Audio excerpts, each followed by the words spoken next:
지난 한순간의 삶의 여정이 많은 일이 일어났을 것입니다. 그러나 이 시간 우리 복잡한 마음의 창문들을 다 닫아 걸고 영광의 보좌에서 말씀하시는 주님의 음성을 듣기를 바랍니다. 오늘 이 예수님의 비유는 그냥 탁 하면 이해할 수 있는 그런 내용은 아니에요.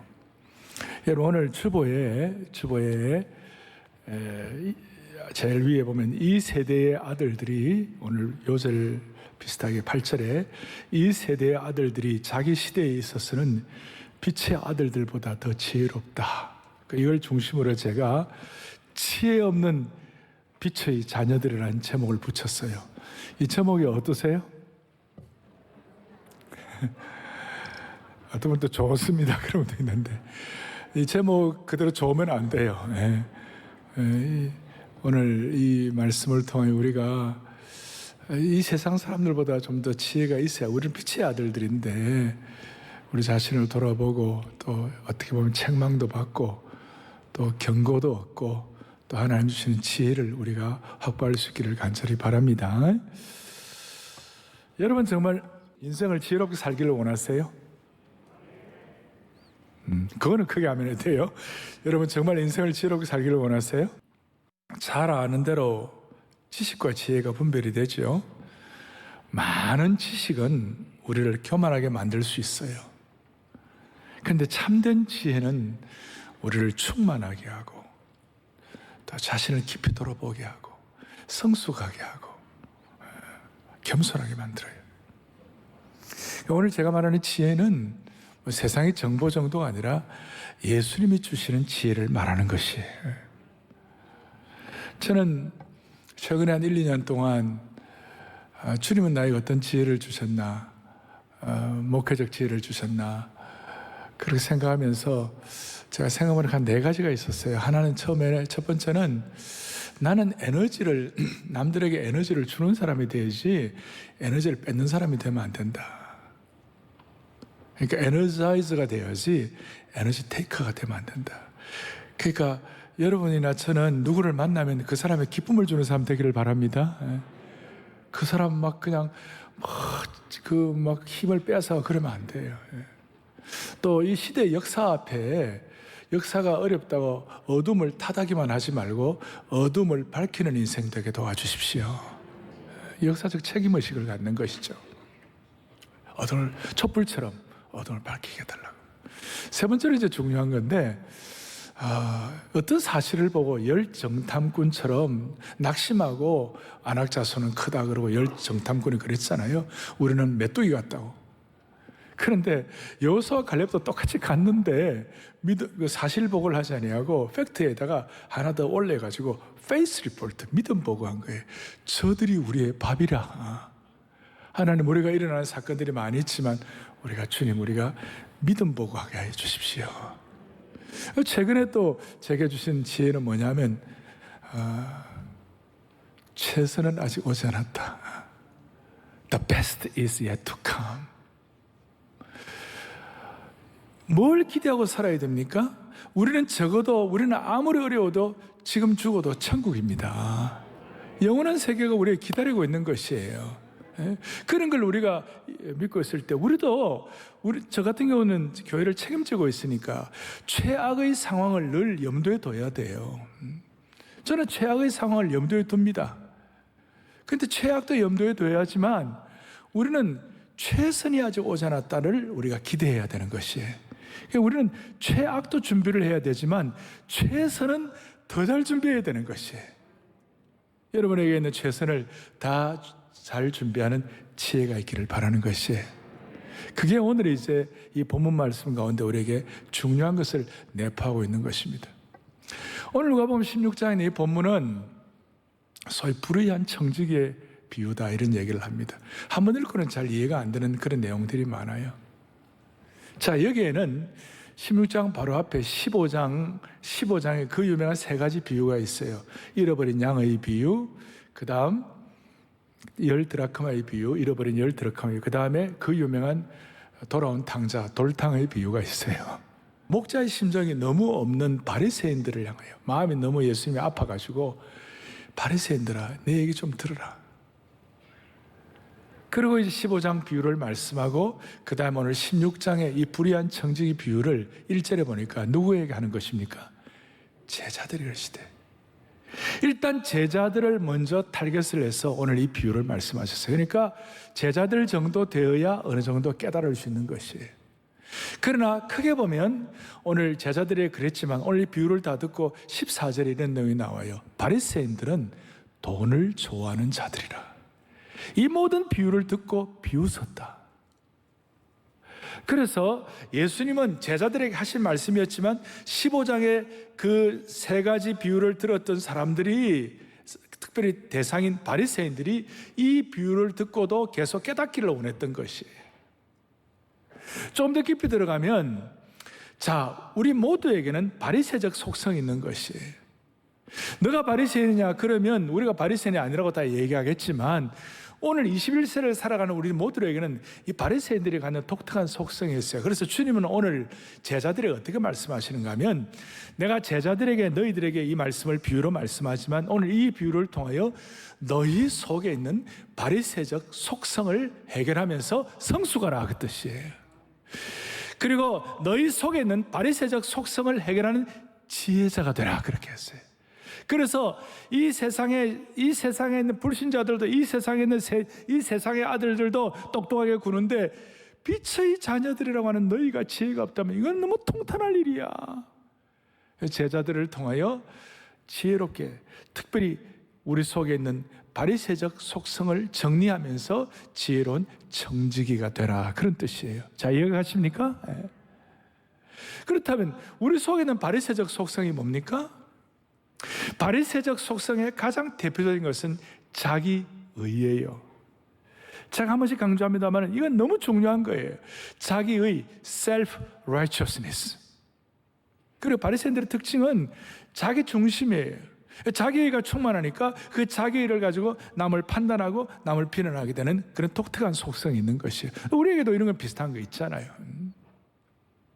그리고 이 자기의는 뭐와 연결되어 있냐면 자기애와 연결이 되어 있어요. 그러니까 자기의와 자기애는 동전의 양면과 똑같아요. 자기의가 있다는 자기애, 물론 우리가 자기를 사랑해야 돼요. 그렇지만 잘못된 자기애는 자기의와 연결이 되어 있다는 것이에요. 우리가 오늘 이 말세를 살아가는데 바울 사도는 디모데후서 3장에서 말세를 살아가는 너희들에게 정말 심각하게 생각할 게 있다. 뭐냐면 말세에 나타날 모든 죄악들, 말세에 나타날 모든 좋지 않은 것들이 한 20여 가지가 있는데, 그 모든 20여 가지가 어떻게 시작이 되고 어떻게 출발이 되는가? 거기 이렇게 나와 있어요. 디모데후서 3장에 보면 1절에 너희는 이것을 알라. 말세에 고통하는 때가 이르러, 2절 보니까 사람들이 누구를 사랑하며? 자기를 사랑합니다. 자기를 사랑한다. 말세의 특징이 뭐냐? 그러니까 자기의와 자기애가 연결돼가 자기를 사랑해가지고, 자기를 사랑함으로 말하면 뭐를 사랑한다고 그랬어요? 돈을 사랑한다. 자기애와 돈 사랑이 아주 직결되어 있는 것이에요. 자, 이런 내용들을 여러분들이 좀 앞에 서론격으로 두면서 자기의와 자기애. 그러면 이 자기의의 문제가 왜 이렇게 심각한가? 자기의와 자기 사랑의 공통점이 있는데, 그것이 뭐냐면 하나님의 주권이 스며들 여지가 없다는 것이에요. 자기의와 자기애가 충만한 사람에게는 하나님의 통치가 역사할 장소가 없다는 것이. 모든 걸 자기 중심으로 생각하니까, 그래서 아까 자기의에 충만한 사람은 하나님의 주권이 스며들 여지가 없는 것이 뭐냐면 재정의 문제, 돈 문제였어요. 쭉 나오는 것이. 그리고 이 자기의에 사로잡힌 사람은 리플리 증후군에 사로잡혔다, 이렇게 말할 수 있어요. 리플리 증후군이 뭔가? 리플리 증후군은 허구의 세계를 설정하고 그것을 진실이라고 믿는 증상입니다. 요즘 이 말세에, 요즘 이 시대에 저 영적인 리플리 증후군이 얼마나 심각한지 몰라요. 자기가 정해놓은 세계 속에서, 그 틀 속에서 자기가 생각한 것이 허구라도 그것을 믿으면서 다른 사람을 비판하게 되는 것이. 신앙생활을 오래 했다는 분들 가운데서도 이러한 영적인 리플리 증후군을 앓는 사람들이 많이 있어요. 자기 생각과 자기 판단만 옳다는 인식으로 가득 차 있어가지고 다른 사람의 의견이나 생각이 비집고 들어올 틈이 없는 거예요. 특별히 하나님의 주권의식, 하나님이 내 삶을 통치하신다는 하나님의 통치의식이 너무 부재한 것이에요. 이런 사람들이 세상적으로 볼 때는 강하게 보이고 멋있게 보이지만 사실은 그렇지 않아요. 자기의 사로잡힌 이런 사람들은 마치 황무지와 똑같아요. 황무지는 폐허고 거기에 성장이 없고 거기는 열매가 없고 추수가 없어요. 봄에 씨를 뿌리는 생명이 약동하고 하는 그 시기, 그것도 몰라요. 여름에 진초록의 정원으로 성장하고 성숙한 것도 몰라요. 가을에 추수밭에 그 알곡들이 연그른 그것도 다 몰라요. 황무지는 그냥 황무지일 뿐인 것이에요. 씨앗이 움트는 경이로움과 열매로 익어가는 아름다움을 찾을 수가 없어요. 자기의와 자기에 사로잡힌 성장하지 못하는 그런 사람들의 현주소라고 말할 수 있어요. 그래서 흔히들 내가 누가 우리 그리스도인 바리새적인 속성이 있다 그러면 내가 무슨 바리새적인 속성이 있습니까? 라고 대응한다면 그게 바리새적인 속성이 있는 것이에요. 다 우리가 그런 문제들이 다 있는 것이에요. 그래서 우리는 자기의와 자기애라는 바이러스가 신앙생활에 침투하지 않도록 정말 경계하고 애를 써야 되는 것이에요. 예수 믿지 않는 사람들은 그걸 잘 몰라요. 똑똑같이 성적인 사람은 잘 몰라요. 제가 존경하는 R.A. 토레이, 바이올라 대학교를 창설하신 닥터 토레이 박사, 지금 전에 돌아가셨지만 강원도 예수원의 대천덕 원장님의 그 할아버지신데, 그분에게 어떤 똑똑한 불신자가 이렇게 찾아와서 질문을 했어요. 박사님, 나는 기독교인이 아닙니다. 그러나 나는 기독교인보다도 나는 더 도덕적이고 더 정직하다고 생각합니다. 그런데도 당신은 나를 불신자라고 불인정하고 나를 좀 적대시하는 것 같은 느낌을 갖는데 적대시하는 이유를 내가 알고 싶습니다. 그때 닥터 토레이가 뭐라고 대답했는가? 그분 보고, 선생님, 그 이유는 간단합니다. 제가 당신을 이렇게 불신하는 이유가 간단합니다. 당신이 지금 아무리 예수 믿는 사람보다 더 도덕적이라 하더라도 당신은 지금 하늘에 계신 왕에게 대항하고 있습니다. 당신은 지금 하늘에 계신 왕에게 대항하고 있다고. 지금 이제 오늘 이 말씀을 준비하면서 제가 이해한 말로 설명을 하면 자기의에 중독이 되어 있는 것이, 예수 믿지 않는 사람들 가운데 정말 괜찮은 사람들이 주님 모르는 이유는 뭐냐? 아버지를 아버지라고 하지 못하는 이유, 하나님을 하나님으로 잊지 못하는 이유는 뭐냐면 자기의에 중독이 되어 있기 때문에. 여러분들 동의하십니까? 자기 신앙생활을 하면서도 우리가 더 깊이 들어가지 못하는 경우는 영적인 리플리 증후군 때문에, 자기의에 중독되어 있고, 이것 때문에 나중에 물질 중독도 같이 연결되는 것이.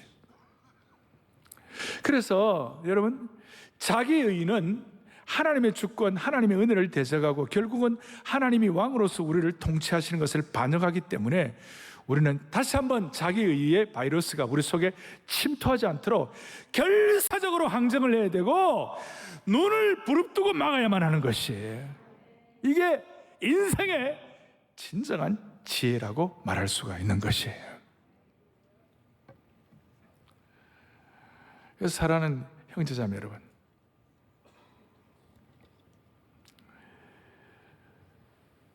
사람이 자기의의 중독이라는 여기서 해독되지 않으면 지혜를 얻을 수가 없어요. 참 지혜가 없어요. 그래서 제가 정리를 했는데요, 자기의의 중독이 해독되면 소유권과 사용권을 구별하는 지혜를 갖게 되는 것이에요. 제가 이걸 자기의를 강조한 이유가 뭐냐면, 자기의에 중독이 되어 있는 사람은 결코 소유권과 사용권을 구별하는 지혜를 가질 수가 없기 때문이에요. 자기의가 해독되는 지혜가 있으면 소유권과 사용권을 구별한다는 무슨 뜻입니까? 아담과 하와에게 에덴 동산에 소유권을 주셨어요? 사용권을 주셨어요? 사용권을 주셨어요. 그리고 하나님께서 아담과 하와에게 에덴 동산의 사용권을 주시면서 에덴 동산을 관리하고 동물 이름도 짓고 잘 이렇게 사용권을 잘 활용할 수 있도록 이렇게 만들어 주셨어요. 그런데 여러분, 아담과 하와가 범죄하기 전에 에덴 동산의 사용권을 잘 사용할 그때가 아담과 하와가, 아니 인류가 최고로 행복할 때였어요.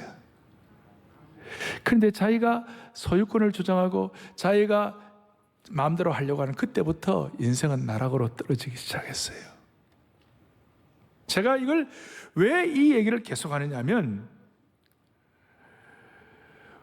우리 안에 있는 중독된 자기의는 말씀과 복음으로만, 복음의 능력으로만 빼낼 수가 있는 것이에요. 복음 외에는, 복음의 능력 외에는 자기의를 빼내는 데는 백약이 무효예요. 어떤 약도 소용이 없어요. 유일한 두 약만, 구약과 신약만 가능한 것이에요. 사실 오늘 저와 여러분이 가지고 있는 모든 것들은 우리의 재능이다. 오늘 귀한 여러분 오케스트라 찬양도 하고 그랬지만, 이 재능도, 우리의 시간도, 우리의 소유도, 우리의 손도 발도 공간도 다 주님의 것인 줄로 믿습니다. 어떻게 에덴 동산에 창조된 모든 것이 아담의 것이겠어요? 아담의 몸도 아담의 것이 아니고, 아담은 단지 사용권을 갖고 있었고 그 사용권을 잘 발휘했을 때 피조물인 인생이 최고로 행복한 것이에요.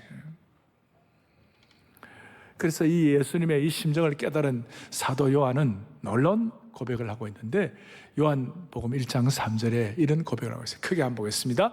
만물이 그로 말미암아 지은 바가 되었으니 지은 것이 하나도 그가 없이는 된 것이 없느니라. 아멘. 만물, 시간, 재능, 소유, 공간 모든 것이 주님의 손에 지은 바가 되었으니 그분이 소유권을 가지고 있는 것이고 우리는 사용권을 갖고 있는 것이에요.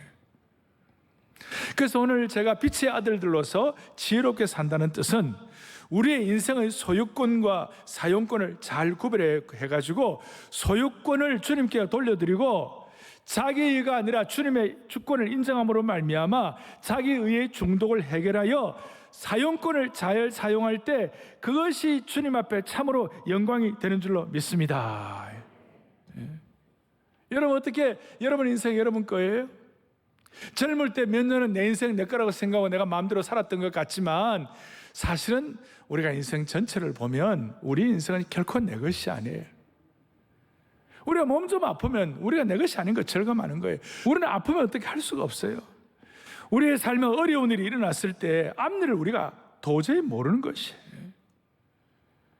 그래서 우리는 오늘 우리가 이 땅을 행복하게 살아가는 방법은 뭐냐? 소유권은 주님께 있지만 그 소유권을 주님께 드리는 것을 인정하고 내가 사용권을 지혜롭게 잘 사용하면 우리는 평생 지혜롭고 행복하게 되는 것이에요. 우리의 정직의 사용권은 소유권을 가지신 주님의 창조 매뉴얼에 따라서 잘하면 놀라운 일이 일어나는 거예요. 내 인생의 중심의 의자의 소유권이 아니라 사용권으로, 그리고 자기의가 아니라 주님 사랑으로 살게 되면 우리의 인생을 낭비하지 아니하고 지혜 없는 빛의 자녀들이 되지 아니하고 지혜 있는 빛의 자녀들이 될 수가 있는 것이에요. 나는 사용권자인데 내가 소유권자임을 착각하게 되는 그 순간부터 문제가 심각하게 된다는 것이에요. 이제 그걸 좀 더 설명하겠습니다. 오늘 본문 8절 다시 한번 뒤에 보니까 이 세대의 아들들이 자기 시대에 있어서는 빛의 아들들보다 더 지혜로웠다. 오늘 이 본문이 해석이 쉽지 않다고 그랬어요. 자유주의 신학자라고 할 수 있는 불트만 같은 경우는 이거 난 해석 못하겠다 그랬어요. 연구실의 그 신학자 똑똑하면 그렇지만 저는 이제 이것을 현장 신학자로서, 현장 목회자로서 지난 40여 년을 목회한 사람으로서 이 말씀을 하나님 주신 지혜를 가지고 여러분들과 함께 나누기를 바라는 것이에요. 오늘 이 비유는 불의한 청지기의 비유예요. 불의한 청지기. 어떤 어떤 큰 부자가 있었는데 1절에 그 큰 부자에게 청지기가 있었어요. 요즘으로 하면 금융자산관리사가 있었어요. 근데 그 청지기인 금융자산관리사가 그 부자의 소유를 낭비한다는 말이 그 주인에게 들렸어요. 그 말 듣고 2절에 이렇게 나와 있어요. 주인이 그를 불러 이르되 내가 너에 대해 들은 말이 너 이러면 되냐? 너 잘못된 거 아니야? 너가 보던 일을 잘 정리하라. 청지기 직무를 계속하지 못하리라. 소위 해고 통지를 얘기했어요.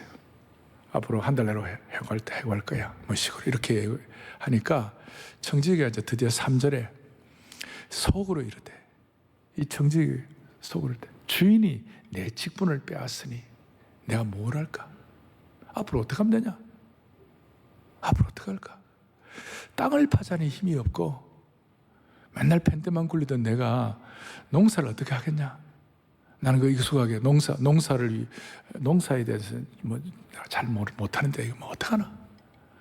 또 빌어먹자니 부끄럽구나. 내 나름대로 뭐 좀 얼굴 세우고 살았는데 남의 구걸한다 할 때 이건 말이 안 되네. 이거 어떻게 하면 좋아? 그러면서 4절 내가 할 일을 알았도다. 이제 뒷일을 자기가 준비를 하는 거예요. 그래서 5절에 이렇게 나와 있어요.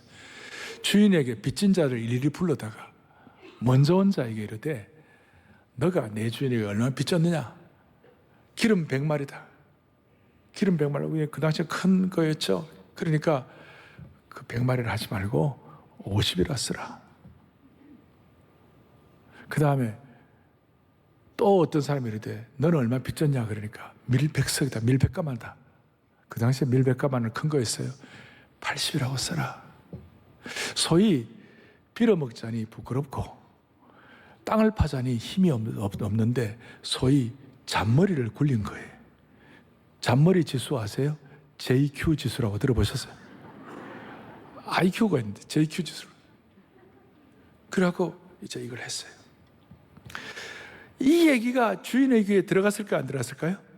들어갔어요. 그러면서 주인이 참 특별한 얘기를 하는 거예요. 8절 상반절에 주인이 이 옳지 않은 청지기가 일을 지혜롭게 하였으므로 칭찬했다. 전에 계획판에서는 이 불의한 청지기가, 이 엉터리 청지기가, 이 잔머리 주스 굴린 이 청지기가 일을 지혜롭게 했다고 칭찬했다. 8절 뒤에 이 세대의 아들들이 누구냐면 불의한 청지기, 옳지 않은 청지기. 불의한 청지기가 자기 시대에 있어서는, 자기 그 세대, 그 시간에 있어서는 빛의 아들들보다 더 지혜롭고 똑똑하다. 세상 사람들, 이 불의한 청지기들, 이 불신자들은 자기 일을 처리하는 데 있어서 성도들보다 더 야무지다는 것이. 다시 말하면 삶의 현장에서 위기를 만났을 때 빛의 아들들, 우리 영적인 아들, 우리들보다 세상 사람들이 훨씬 더 지혜롭고 야무지게 행동한다는 것이. 그러니 주님께서 너 빛의 아들들이고 우리 모두는 우리에게 영혼의 세계가 기다리고 있다는 것을 믿습니다. 그거예요. 그런 사람들이라면 거기에 걸맞게 정신 좀 차려라, 정신. 그러면서 경고하시고 책망하시는 것이. 너 사용권자로 사는데 너 사용권자로서 제발 좀 정신 차리고 사용권자로서의 지혜를 가지라. 그래서 이 청지기를 주님께서는 먼저 옳지 않은 청지기라고 말씀하시고 그의 행동 자체는 잘못된 것이라고 지적하셨어요. 그러나 그 불의한 청지기가 자기 자신의 미래를 위하여 사리 판단을 하고 자신이 갖고 있는 기회를 잘 활용해 가지고 신속하게 대비하는 행동, 자기 살 길을 찾는 데는 빛의 아들들보다 더 똑똑하다는 것이. 소위 그 행동 자체를 칭찬하는 것이 아니라 기회를 잘 활용하고 나중에 나옵니다. 물질을 잘 활용하는 이것은 오늘 우리들보다 더 똑똑하다는 것이. 그래서 우리는 좀 정리를 하면 예수님께서 불의한 행동을 칭찬하는 것이 아니라 불의한 사람조차도 미래를 준비하는 자세가 철저했다는 것을 강조하신 것이에요. 이 세상의 삶만 추구하고 이 땅의 삶이 전부라고 생각하는 사람조차도 미래를 준비하는데, 빛의 아들들, 그리스도인들, 성도들, 예수님의 제자들은 왜 그렇게 물러 터졌느냐고 책망하시는 거예요.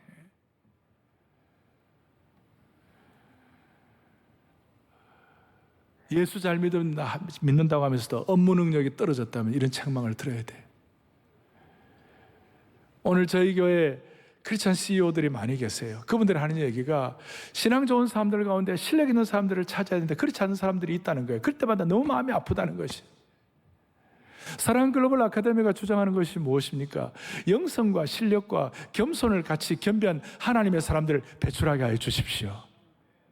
어떻게 보면 세상에 지혜 있는 자들보다도 우리가 더 잘 준비가 돼야 한다는 그런 뜻이에요. 좀 더 우리가 깊이 고민해야 할 것은 빛의 아들들인 우리가 죽음 이후에 영원한 세계가 있다고 하면서도 죽음 이후에 영원한 세계에 대한 끈질김과 영원한 세계에 대한 철저한 대비가 없다는 것이에요. 영원한 세계에 대한 전력 투구가 없다는 것이에요. 그런데 이 세상의 사람들, 불의한 사람들, 불의한 청지기들은 이 땅의 삶이 전부이다 보니까 그 이 땅의 삶을 위하여 인생을 다 투입하고 그 잔머리를 쓰고 목표 달성을 위하여 끈질기다는 것이에요. 자기 현실을 직시하고 자기 미래를 준비했다는 것이, 아이디어를 내고 시간과 노력을 내고 그걸 칭찬하시고,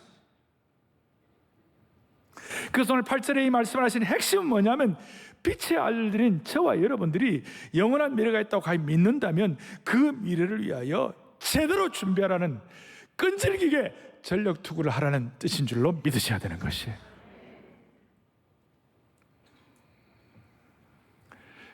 그가 잘한 것이 아니라 빛의 아들들이 우리가 못한 것을 주님이 경고하시는 것이. 오죽하면 이 비유를 말씀하셨겠습니까? 이런 뜻입니다.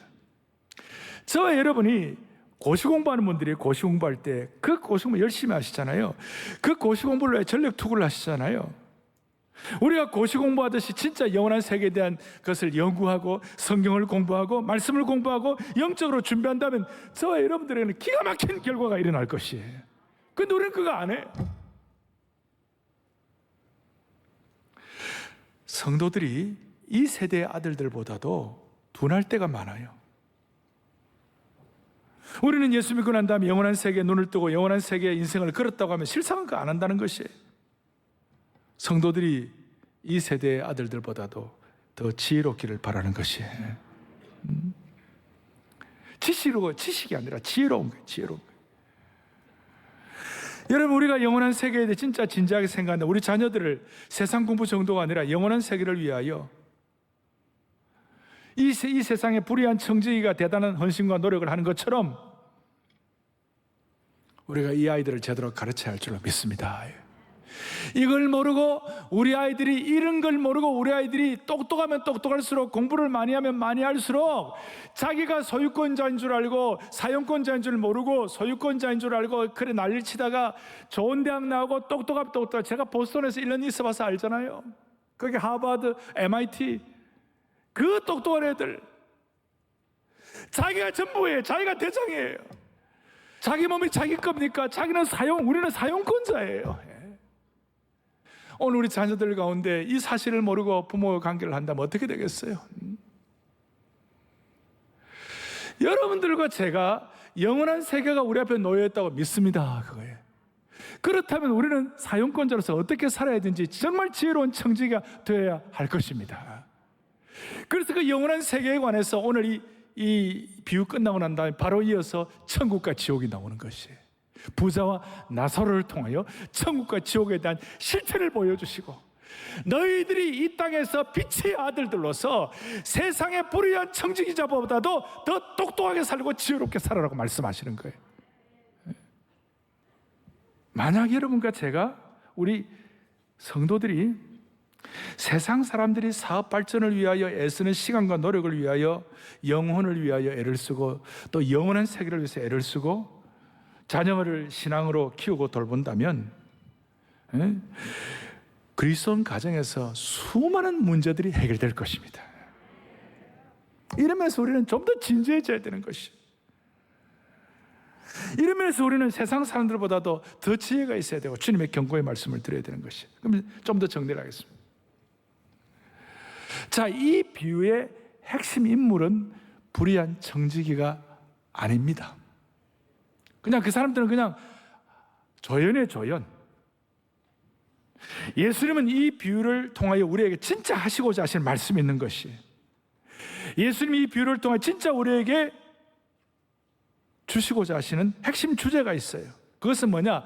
자기 의에 사로잡힌 바리새인들, 또 자기의 사로잡힌 바리새인까지는 아니더라도 바리새적 속성 있는 제자들에게 이 메시지의 주제를 제대로 선포하셨어요. 그랬을 때 바리새인과 제자들이 이 핵심 메시지 주제를 듣고 충격을 받았어요.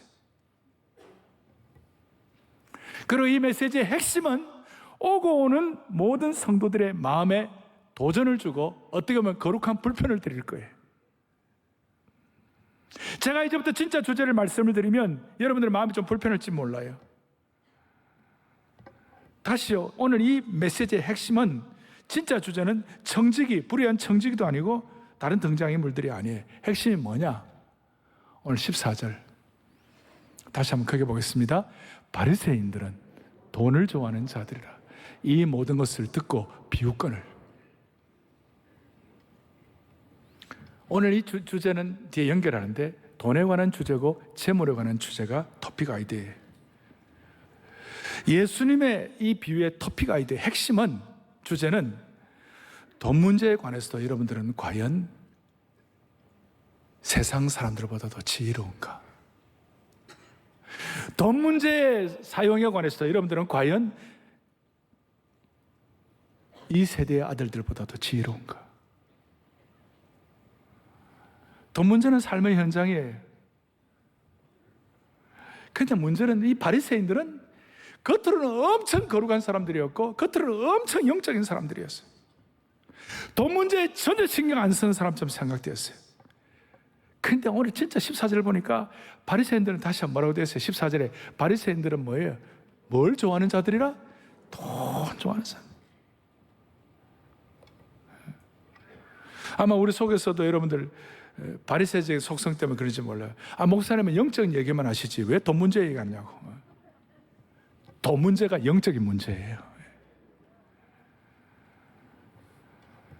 다시요, 돈에 관해서 이 세대의 아들들이 예수 믿는 사람들보다 더 지혜롭지 말기를 바라는 것이. 그래서 오늘 우리에게는 오늘부터 3주간 Financial Discipleship, 재정 제자의 도에 대해서 제가 말씀하고자 합니다. 개인 양육도 필요하지만 이 전체, 이 공동체 주일 예배를 통하여 공동체 재정 제자 양육을 하기를 원하는 것입니다.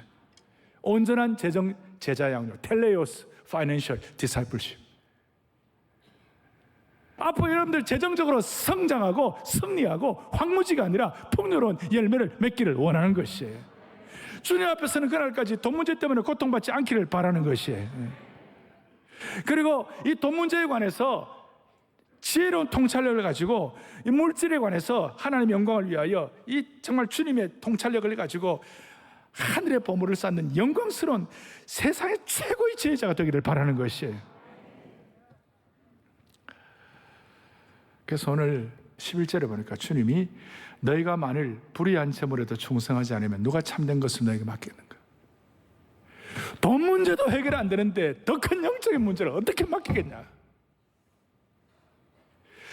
적은 것, 그 다음 나오죠. 아주 적은 것에 충성돼야 돼. 뒤에 또 나옵니다. 적은 것, 이 돈 문제 해결이 안 되는데 어떻게 영광스럽고 가치 있고 하늘의 영광의 보좌에 그거 할 수 있겠냐? 적은 것에 충성, 그부터 해결해가지고 하늘의 영광의 보좌의 능력을 체험받아야 되는 것이에요. 그리고 두 주인을 섬길 수 없다고 그랬어요. 돈과 하나님 같이 섬길 수 없다. 같이. 그래서 오늘 제가 다시 한번 묻습니다. 여러분 가운데 돈 걱정 안 하고 사는 분 손 들어보세요. 거의 없죠. 한두 분 손 드는 것 같아요. 이야, 대단하십니다, 진짜. 돈 걱정 안 하고 사는 분은 아마도 구름 위에 사시거나 아니면 거의 성자 수준이시거나 아니면 수도원에 사시거나. 성경은 껍데기만 얘기하고 하늘 구름 잡는 얘기하는 것이 아니에요. 성경은 정말 인생의 실체를 다루고 있어요. 예수님의 비유를 제가 38개를 했는데 제가 다 할 수는 없지만 이 38개 가운데 보니까요, 세상에 16개가 돈과 소유에 관한 것이었어요. 신약 성경 예수님 말씀 가운데 25%가 돈과 정직에 관한 것이었어요. 복음서의 10구절 가운데 한 구절이 재정에 관한 것이었어요. 그래서 성경에는 11조 돈, 소유, 재정에 관한 구절이 여러분 2,000개를 훨씬 넘어요. 어떻게 보니까 믿음과 기도에 대한 것보다 더 구절이 많은 것 같아요.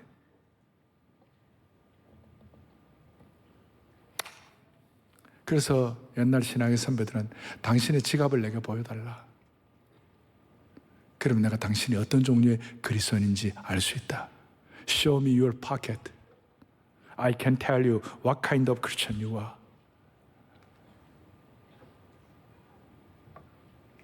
왜 그런지 이유는 돈과 영성은 밀접하게 관계가 되어 있다, 아니다? 돈과 영성은 매우 밀접하게 관계되어 있습니다.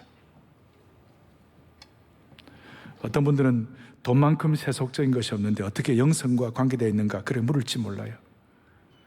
그러나 돈은 영성이라는 토양에 깊이 뿌리를 내리고 있어요.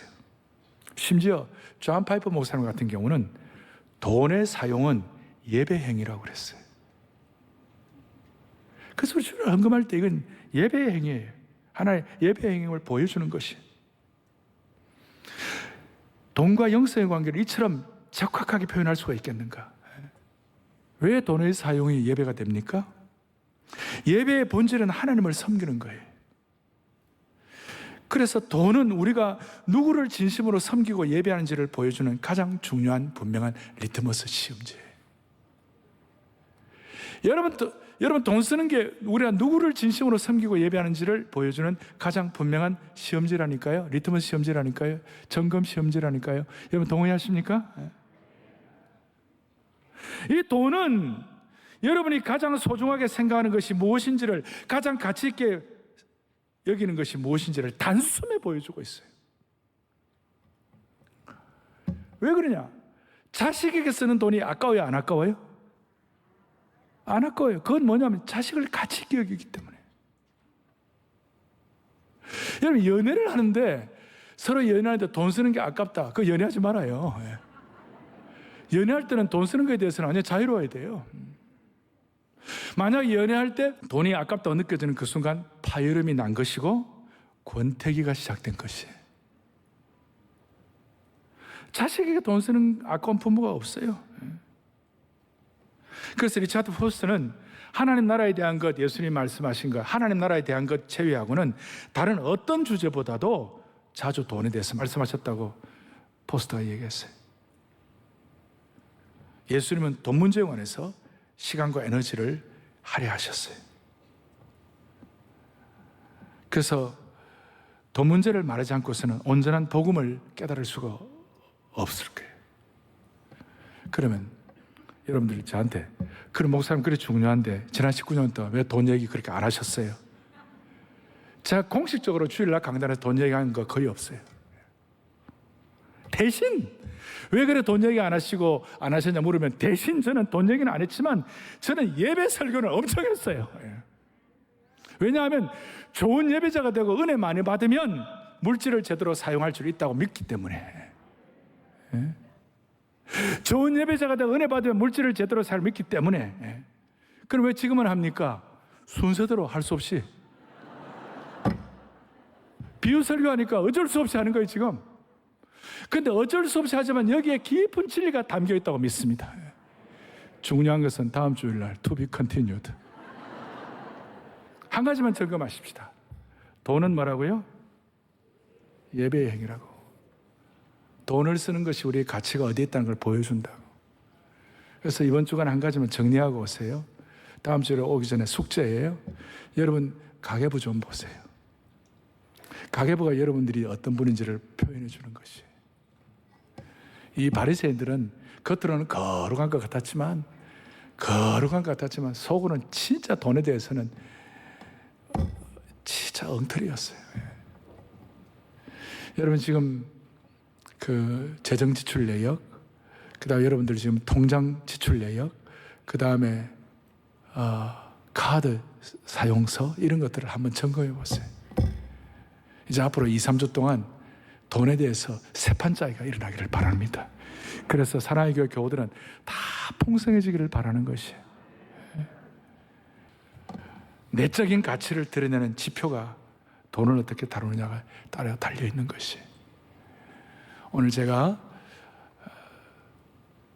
바리새인의 자기의 그게 돈과 바로 연결된다고 그랬습니다. 예수님 말씀하시는 빛의 아들들의 지혜로움, 이것이 특별히 재정원칙과 연결된다고 그랬습니다. 이제 다음 주일 기대하시고 이번 한 주간 가계부 한번 살펴보시고 통장 지출 내역 한번 살펴보시고 카드 사용 한번 살펴보시고 그래 와가지고 사랑의 교회 모든 성도들은 돈에 관해서는 성공하는 주의 백성들 되기를 바라는 것입니다. 가슴에 손 얹겠습니다.